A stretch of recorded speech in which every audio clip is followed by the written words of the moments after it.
Welcome to the Midlife Edit, the podcast for women who are navigating the beautiful, messy, and sometimes sweaty journey of midlife. This isn't about a crisis, it's about an awakening. Join me, your host, Jen Weinstein, as I dive into all the things no one warned us about: hot flashes, brain fog, strength training, hormone balancing, and figuring out who the hell we are now. With a mix of expert insights, real talk, and a little humor, because if we're not laughing, we're crying, right? The Midlife Edit is your go-to space for embracing this season with confidence, strength, and balance. Whether you're trying to lift heavier, sleep better, set stronger boundaries, or just remember why you walked into a room, this podcast is here to remind you, midlife is not the end, it's just an edit, and you get to rewrite it your way. Hit subscribe and let's tackle midlife together, one episode at a time. This is the Midlife Edit. Let's make it a damn good chapter.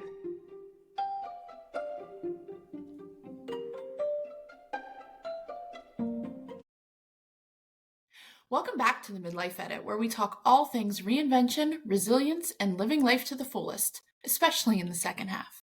Today's guest takes that to a whole new level, literally at over 200 miles per hour.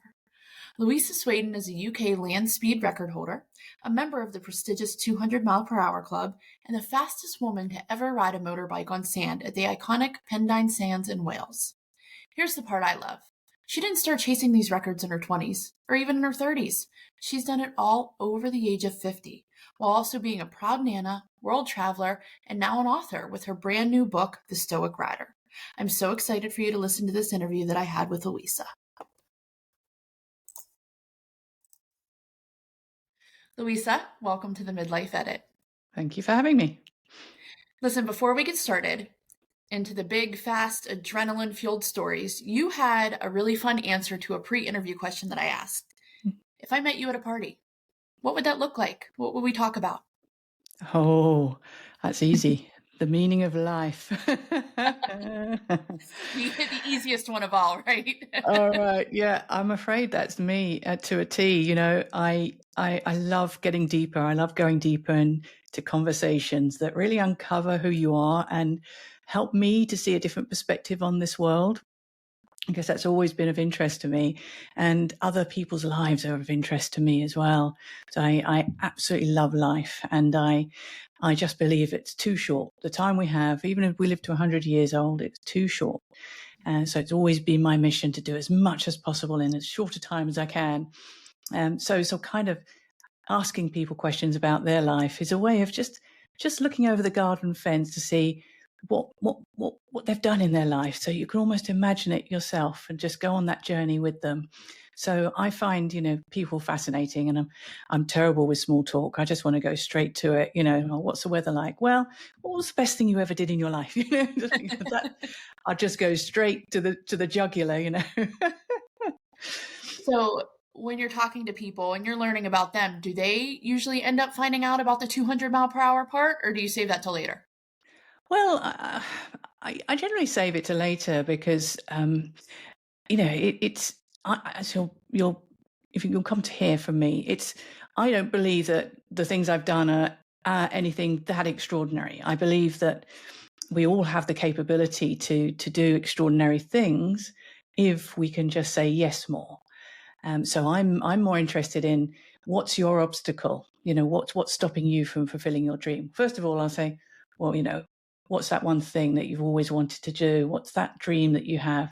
And then I'll try and sort of tease out of people how they can do it. So the whole motorcycle stuff has been excuse the pun, a vehicle to show people what can be done if you just accept the flow of life and just say yes to stuff. So it comes up, but only really as a way to sort of demonstrate, what I'm saying. I practice what I preach. That's when it'll come up. I love it. Okay, so we're going to start here. You're not just a motorbike rider, but you're a record breaker. So take me back from the beginning. Like, how did you even get into the whole riding, and when did that dream for you start? If we were to take it right back to the moment where everything changed for me, it would have to be in a doctor's surgery. Okay. I was just a normal corporate girl, raised a family, but always felt there was something missing. I passed my bike test, my motorbike test, when I was 23. And then a week later, I found out I was pregnant. And there was no way I was going to risk a baby's life. And then, doing the school runs and all the shopping and the ferrying, it just didn't work. A motorbike didn't work. So I shelved the whole idea. And then my kids grew up. I got 2 beautiful daughters. They grew up, had kids of their own, moved away. And all of a sudden, this little feeling inside me, there's got to be more. I always believe that there's this one life. It's meant to be lived, and every day is meant to be an adventure. But I've been holding it back because it meant a big change. I had a pretty successful-ish corporate career. My kids were there. I had a stable home life, but I was just so dissatisfied. So I started to get aches and pains, and it started to affect me mentally and physically. And I had the most excellent doctor. I went to see him one day, just about an ache in my elbow. And then I said, "Oh, have you got anything for anxiety?" And he did what all good doctors should do, and I hope do still. Put his pen down, swiveled his chair, and he said, "Now, what really is the matter?" And then I broke down. I said, "I'm just not in the right place. I'm just not in the right place in my life. I've got this yearning to travel, to do things, to do some extraordinary things." And then he said, "Look, you're making yourself ill." He said, your kids wouldn't want that. I know, you're going to have to tear apart your life as it is, but you need to change for your health. So I left there. Next day, got to work, immediately asked for a sabbatical. Work was brilliant. They gave me that. And then I planned an adventure. And part of that adventure was motorcycling, because like a lot of people, you think, oh, something's wrong, something's got to change, but you don't really know what it is. So I thought, sod it, I'm going to make this adventure, a bit of sailing, a bit of motorcycling, sightseeing. And it was the motorcycling that just blew me away, at just the camaraderie of the whole sport. The people, the challenge to yourself to get better and better over time. The being out in the world and in nature, smelling the environment, the wind in your face, the rain in your face. It just blew my heart wide open. And that's really where the motorcycling journey began. And that was really when I was 50. That's I have chills just listening to that, because number one, your doctor, kudos to your doctor. That's amazing. Because he was like, "Look, I'm not writing you a prescription. I'm going to tell you, change your life, because that's what you need to do." And that's just like, that makes my heart so full that you had such a wonderful doctor. Yeah. And you did it to start to kind of change your life, but now it's not just a hobby, right? You went all in on the motorcycling, on a course that's legendary in the racing world, right? Yeah. What was it like standing at the Pendine Sands? Pendine, right? Yes. Yep. For the very first time, knowing what you were about to do. Tell me about that feeling and what you were thinking. So there I was. I was standing at the edge of a beach in Wales, and this beach is pretty famous. For about 100 years, people have set land speed records on it, and it's about 7 miles long. And you sit there, you think, I'm about to get on a motorbike, and I'm about to throw myself across this beach, the mercy of jellyfish, quicksand, and those things are pretty dangerous, and they do knock riders off. And I'm going to be doing something that some serious people of land speed legends have done years before me. And at that time, that very first time that I entered land speed racing, I had actually only sat on a sports bike 2 weeks before. Oh my gosh. And 18 months before that, I was afraid to go over 50 miles an hour on the freeway. So this was a real test of overcoming fear. I was afraid, but I was not going to give in to it, because I've learned that fear is actually just a threshold. Fear is important, but it's not always to be listened to. Sometimes you have to work through it, because that fear is your gateway to growth. That fear is just a warning light saying, well, pay attention, but it's not there to stop you. So I decided then that the only thing really, anything could happen. But I thought the only thing I can control was I can't control the weather. I can't control what happens on the beach if there's or if there's a freak wind, or if there's a bunch of shells, or there's some soft sand. All I can control is my thoughts and my reactions. So I thought, I'm going to do this with a positive mind. I'm going to do my best. I'm going to be steady, and I'm going to just aim for those lights, the marker lights, the timing lights. And I'm going to let fate decide what happens. So it was scary, but I was determined. I got that far, and it was an incredible feat of people helping me along the way. I found out about Pendine, and I didn't even have a race bike, and I went there to practice riding fast on something that was like salt. And that's what happened. I went to Pendine, and I managed to race across that beach. The first time I did it, I promised myself that would be it. So I thought, just one more. I managed to get a little bit faster, and then I thought, just one more. Each time I had to push myself through this all of these catastrophic thoughts, but sometimes you just got to do it. And that every time I went just a little bit faster, and I was just joyful, because it was what my soul had been asking for, this kind of change, this radical change, this experience of being in the world, being alive, is what my soul was asking for. So fearful, confident, a complete juxtaposition of thoughts. I mean, again, I just have chills because I couldn't imagine. I've never gone that fast in anything. When you are on that bike, on the sand, going that fast, what is going through your head? Like, are you thinking? Is it just so quick that you don't even remember? Like, is it like one of those moments where you black out, or what happens in your mind while you're doing that? That's a great question. It goes very still. So, and it's almost like a meditation. I think you start to go faster, and your mind starts to still. So you wouldn't expect it perhaps, but there's a certain flow state that overcomes you.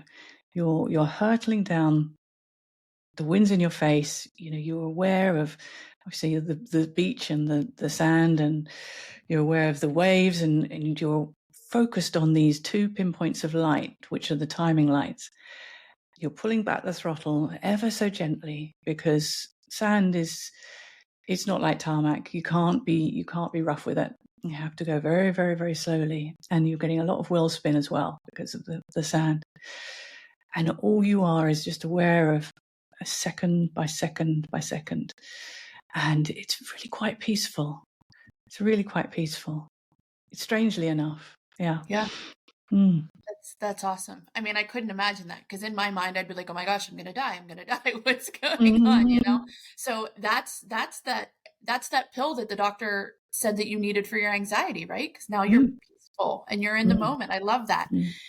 Did anybody in your life try to talk you out of it?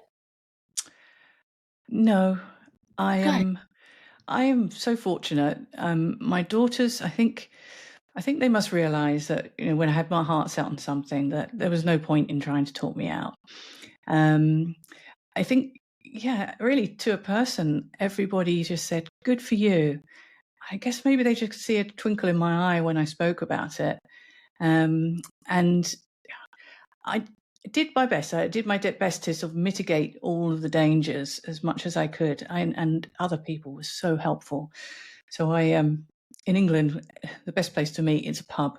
The day before the race, I turned up and I didn't know anyone, but all the racers met, I knew, at the beach pub.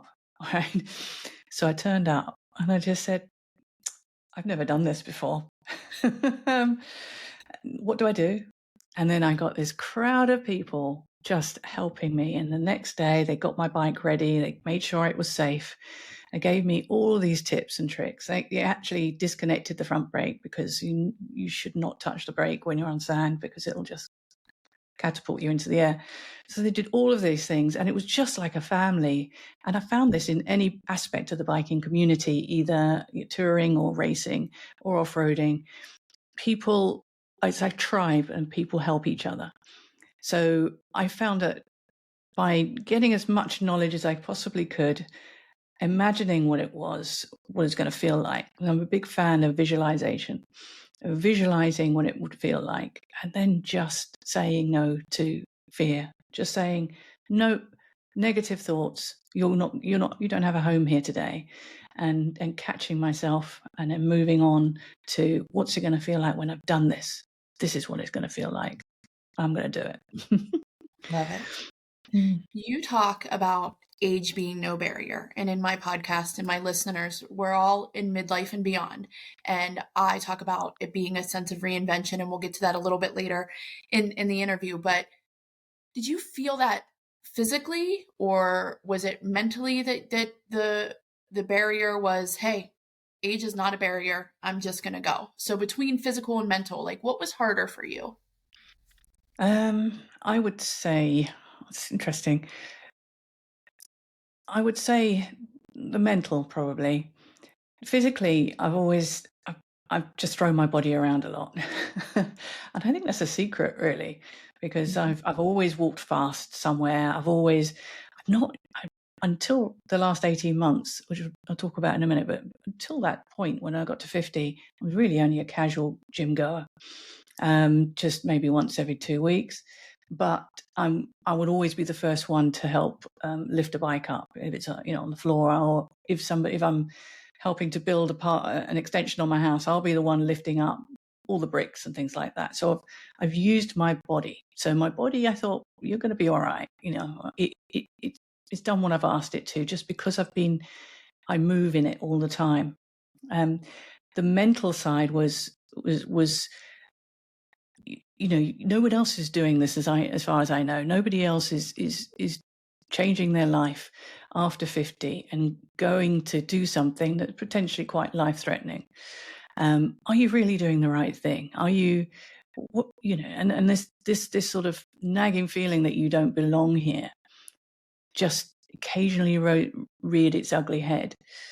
But I kept shutting it down, because I feel okay in my body. I don't feel 57. I feel 21. And so I'm just going to go with how I feel. I love it. So yeah, it's a good question. I think the fear that I'm not good enough was definitely there. And that was particularly when I returned to riding, because I was very, very nervous on the bike, and I wouldn't go over 50 miles an hour.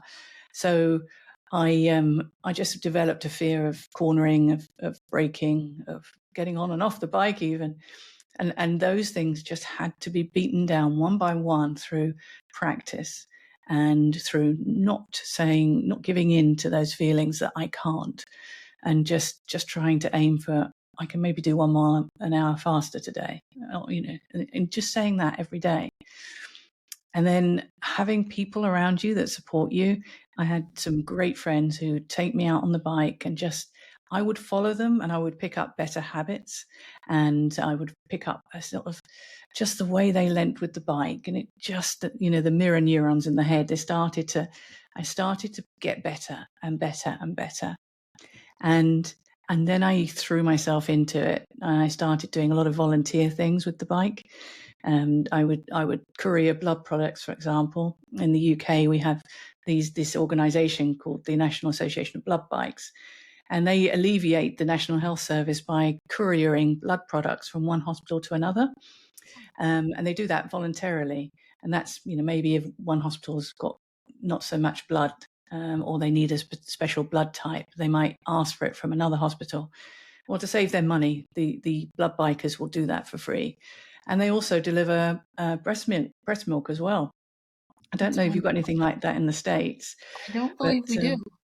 Well, preterm babies, they are incredibly susceptible to illnesses, both at that point in time and later in life, if they don't get the antibodies from a human milk. And the antibodies are very good for helping them to build their own immune system.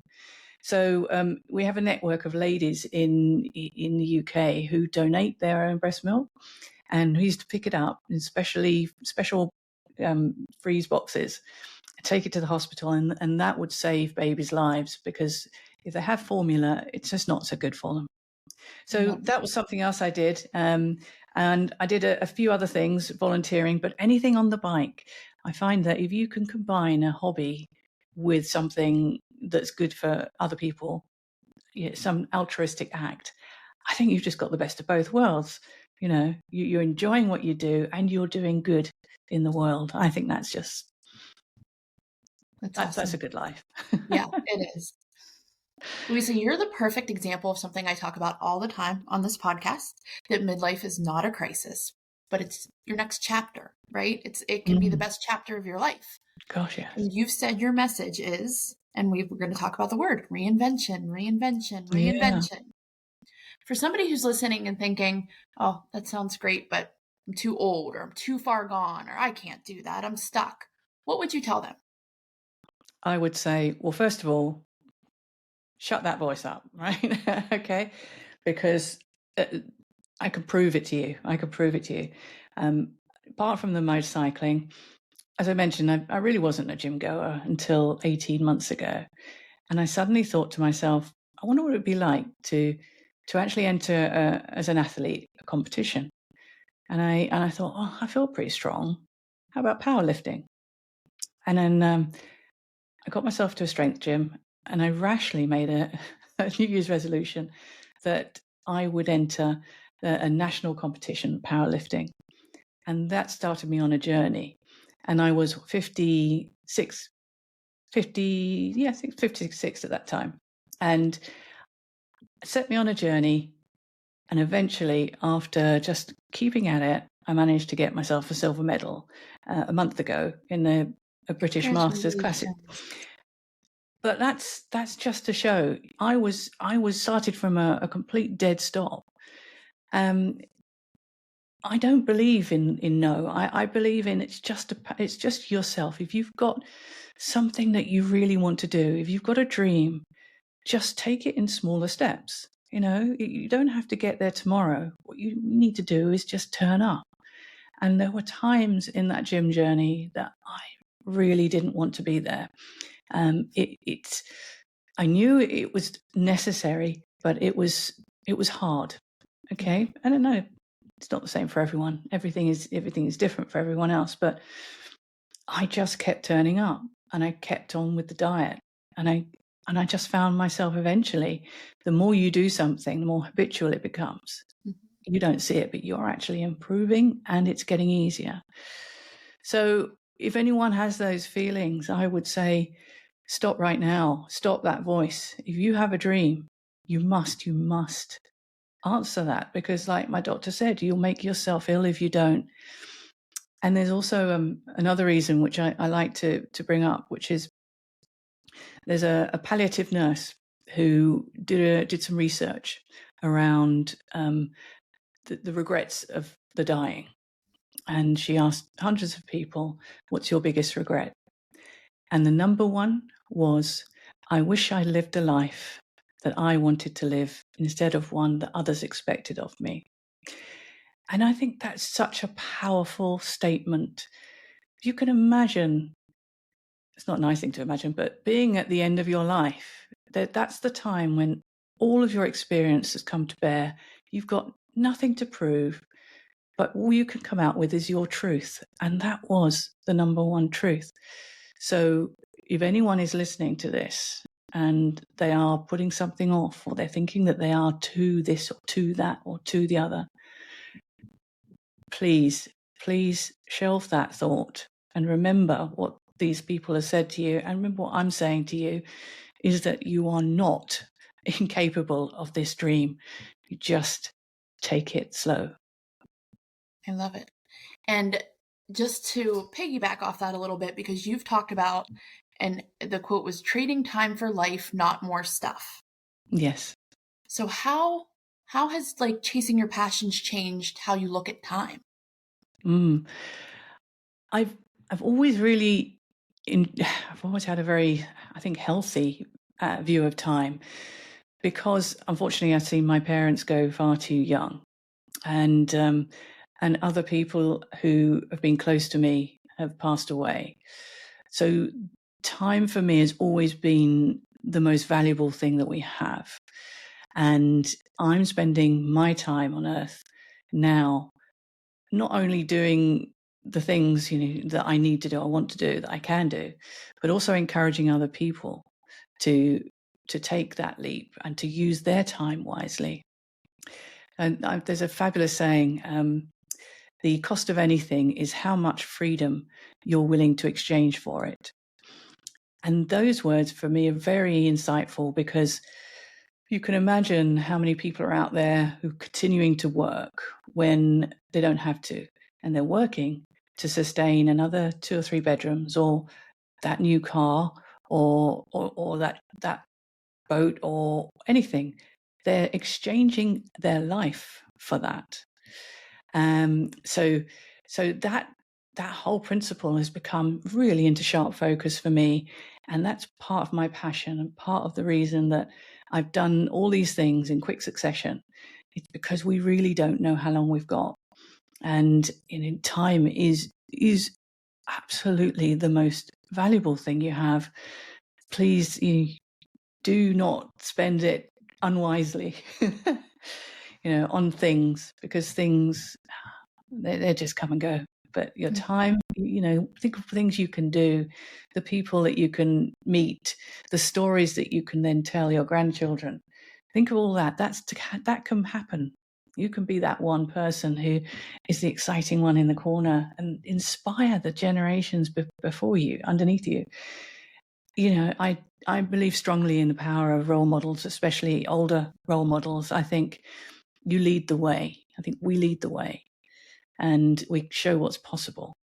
And then it's like ripples through time. I say, your actions, your words, your deeds, they go on through time. They ripple.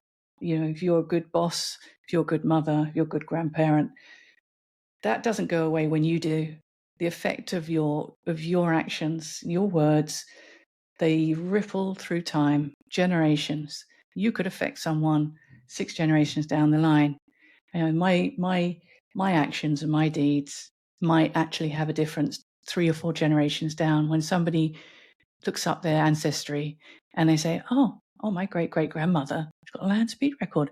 I've always wanted to do something like that, And I think it's almost like I'm reaching through time. But it doesn't have to be even directly descended to you. You can impact on people you've never met through your attitude and your words and deeds. And I think that's just, I think that's wonderful, don't you? I do. And that's what I love about this platform that we have, because I'm meeting people all over the world that have inspired me, whether it's just through a conversation or even just a simple Instagram post. And speaking of role models, your daughters have a really great role model. How many grandchildren do you have? I have 3. 3. Yeah, 7, 8, and 9. Yeah. Wow. Yeah. And they have an amazing Nana role model. That's it. What about you, though? Do you have anybody who was a role model to you, maybe growing up, and has that changed over the years of who you look up to? I actually have role models that are younger than myself as well as older. I've had bosses in the past, for example. I think that bosses and teachers in particular have incredibly useful roles in society to really mentor people and change them. I think I've had a couple of bosses that believed in me, and through that I've paid it forward, and I've believed in people who I've mentored as well.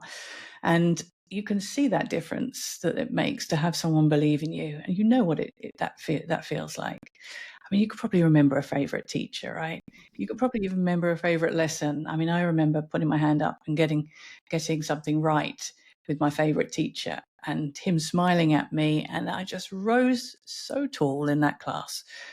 Just the smallest things sometimes can make all the difference, can't it?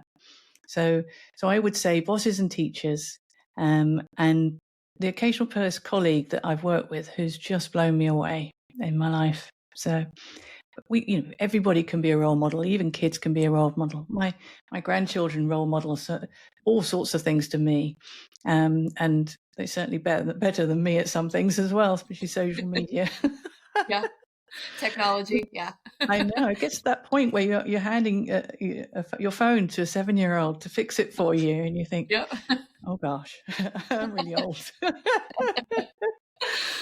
Well, let's just switch gears a little bit and talk about your new book, The Stoic Rider. You just launched it. So, obviously, I mean, your story kind of inspired you to write it, but why now? Why write a book? Mm. I think it's that role modeling thing again. So as part of my motorcycling journey, the Pendine land speed record, I managed to get to Bonneville and just do a run on Bonneville as well. And I managed to, in fact, go a bit faster than that. I went to Elvington and went over 200 miles an hour. As part from that, I then started tour guiding. And the beauty of tour guiding meant that you'd go away with 8 to 10 complete strangers, and you'd share stories over a course of maybe a week or 2 weeks. And you'd really work out what makes people tick. And you could share a bit of your story too. So I enjoyed that. Just like we were saying, being at a party, it's nice to really feel a person and not make assumptions about anyone by the way they look or the way they walk, but actually think, well, let's where's our shared humanity here? What stories who you got that I might resonate with. And then I realized that was one of the most important parts for me of these journeys. It was meeting people and sharing a little bit of my love for life and enthusiasm for life, and a little bit about my mindset about how to overcome fear. Understanding, and it's a very stoic mindset that I've been adopting all these years. It's understanding about what's in your control and what isn't, and basically placing your attention where you can control, and that is your own thoughts and your reaction to things. So this stoic mindset would be something that I'd talk about with a group of riders, and we'd all go away, friends at the end of it. And I realized that was great. It was a 1 to 8 or 1 to 10 relationship, but a book now, that's a 1 to hopefully thousands. And I thought, if the things that I've done can inspire people to take that leap or help people to look at their lives in another way. So you don't have to have a major adventure in life. It might just be that you want to go and open a bookshop, but you're too frightened to. The book will speak to you. You don't need to be a motorcyclist. Even though it's called The Stoic Rider, it's really because the memoirs in it, the stories are motorcycling related, but it is predominantly more a philosophy book and more of a mindset book, showing how you can overcome your own fears and actually do the thing that you've always wanted to and why you should.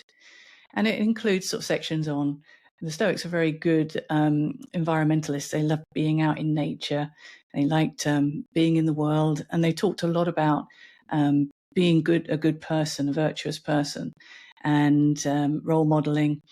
And ultimately, it's a book for anyone who's facing challenges, especially at this time in their life, where they are just not sure that they can do something, or they're just plagued by a bit of self-doubt.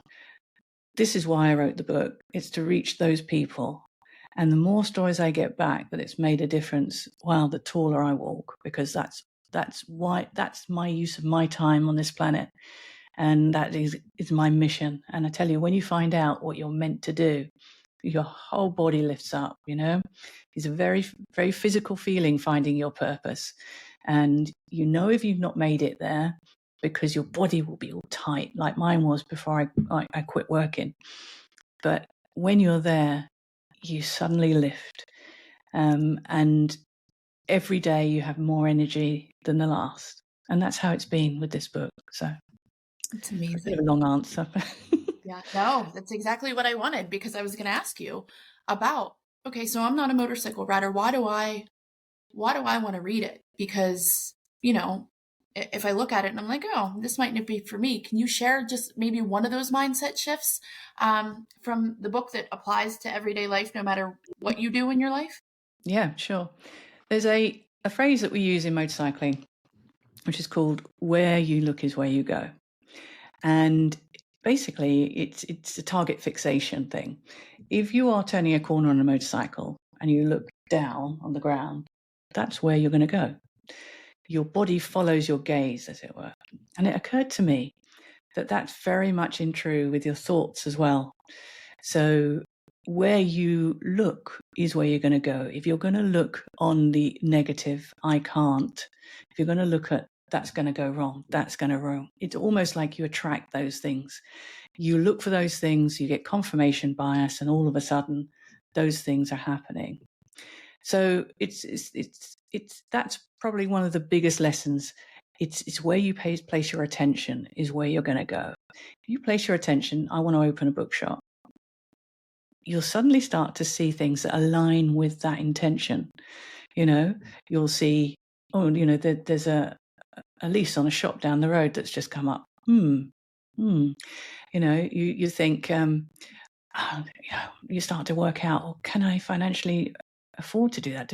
If you start looking at you can, then opportunities will just happen and you'll work it out. If you look at I can't, your mind just closes and it just uses that fear, and fear is a very much receding emotional reaction in your body. Your fear, all your emotions are felt in the body. Fear makes you crawl away and make yourself small. But when the opposite, which is love and purpose, makes you open up and go towards. So that's what I would say. The book is just like that. The motorcycling really is just to emphasize how I've used these lessons. There's 12 lessons in the book. And there'd be ones like riding with the world, or the road as a teacher, what we learn from the environment, what we learn from each other as well, about discipline as well, purpose, discipline, control.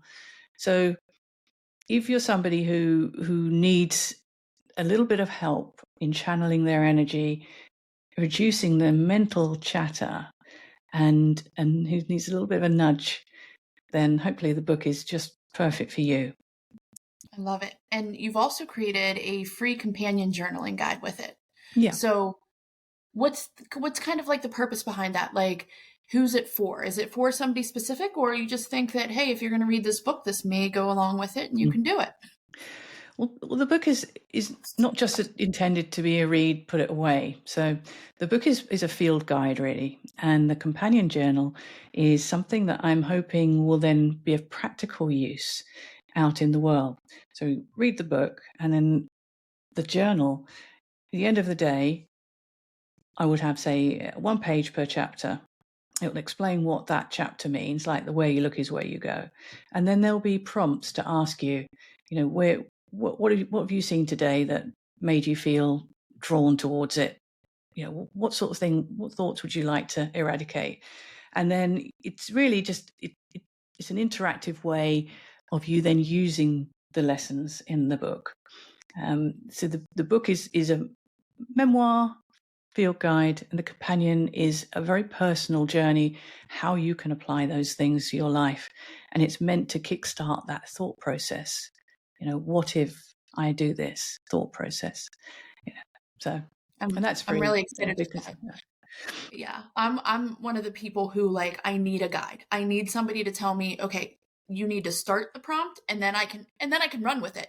But if somebody tells me, read this, and then it's like, oh, there it is. Hi, yes, that's the light. Yes. So you are taking this message on the road, literally, right? You're going to the US. You're coming over here. Yes. Tell us where you'll be and what people, if people came to see you, what they could expect.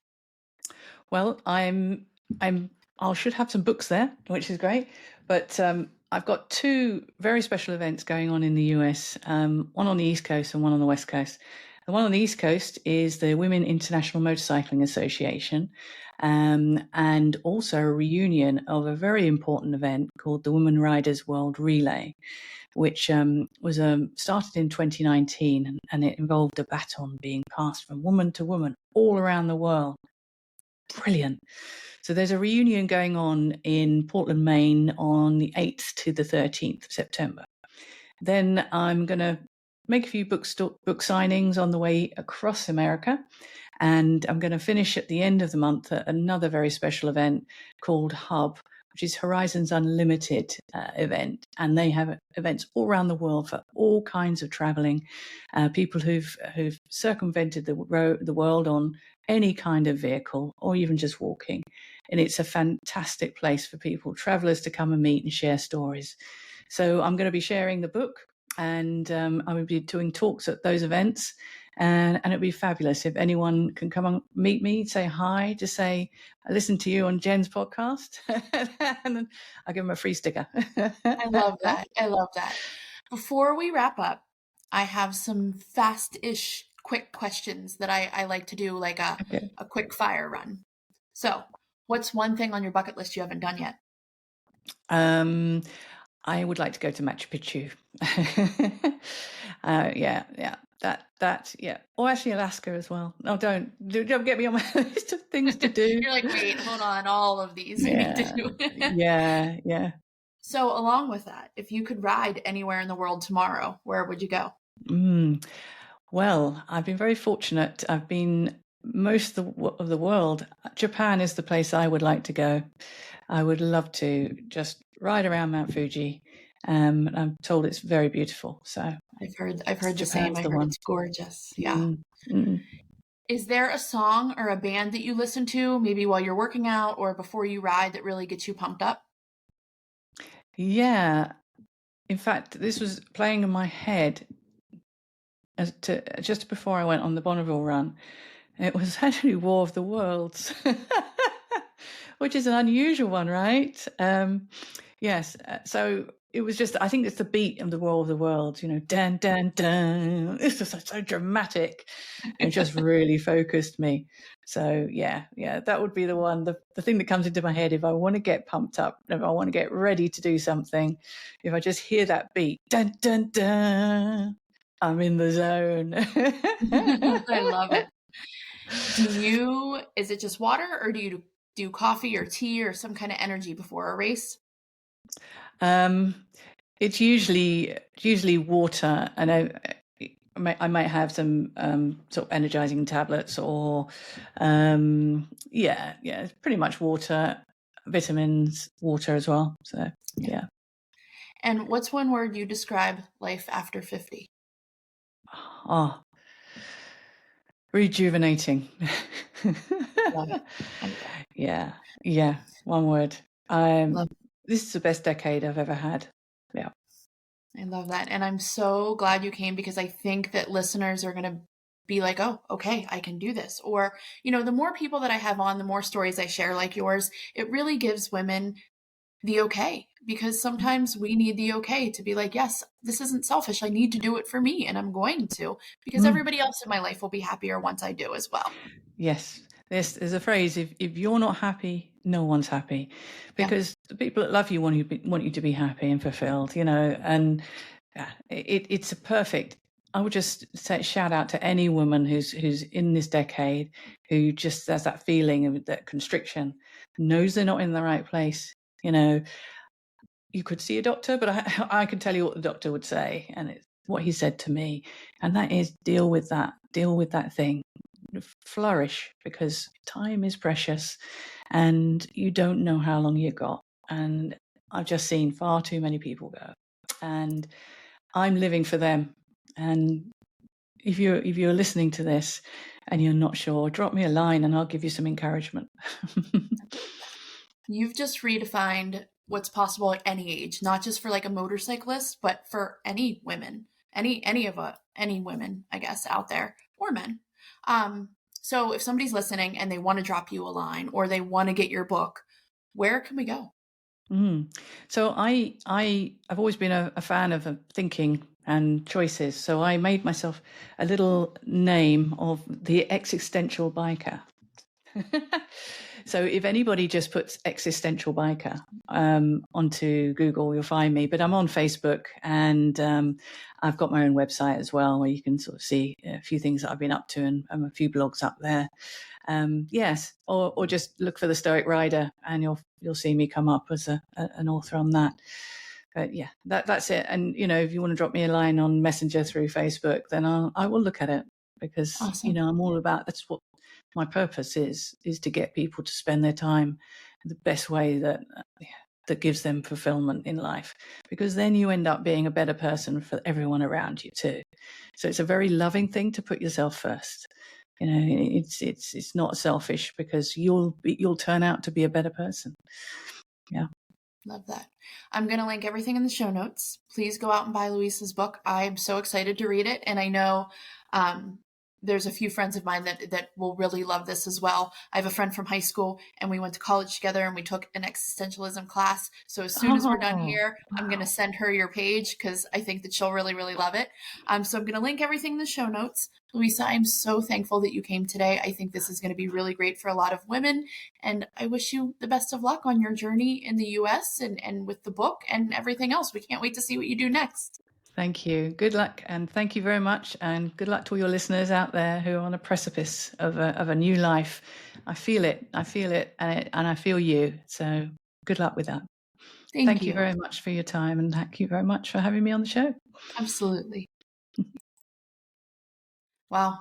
Another amazing guest with another amazing story. And I don't know about you, but I am motivated. I love listening to real life stories like Louisa's. And it's just so motivating. And if you don't think that you have permission to go out and do what you want to do with your life, she just gave you permission.